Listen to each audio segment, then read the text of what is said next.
l'avenir du raffinage en France. Le rendez-vous a donc été reporté. On l'appelle le 7e continent, des tonnes de déchets plastiques à la surface des océans. Une expédition est en cours pour en mesurer l'impact en Atlantique Nord. Et à terre, plusieurs opérations de sensibilisation ont lieu avec des lycéens le long de la Seine et sur le littoral, comme aujourd'hui sur la plage du Havre. Reportage de Karima Saïdi avec Merak Mofisian. La chasse au trésor du jour est atypique.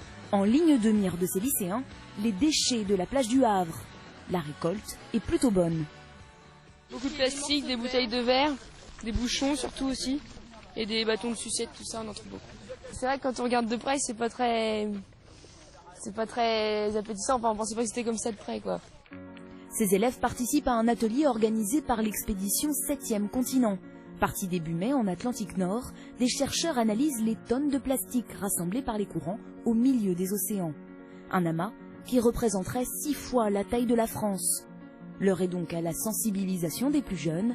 Ils réalisent à l'échelle locale les mêmes relevés que les scientifiques en mer. Cette expérimentation sert à analyser les polluants chimiques qui sont présents dans l'eau. Donc on les plonge pendant un certain temps dans l'eau et après on analyse l'éponge en retour au laboratoire. Après les prélèvements, nos lycéens ont pu échanger via Internet avec Marie Bernard et Patrick Dexane, 2 membres de l'expédition. Sur place, le constat fait froid dans le dos. Dans l'océan, le plastique s'est dilué. L'eau est remplie de particules.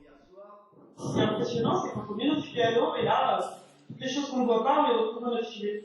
Donc en fait, c'est pas une pollution spectaculaire visible à l'œil nu, c'est une pollution beaucoup plus sournoise.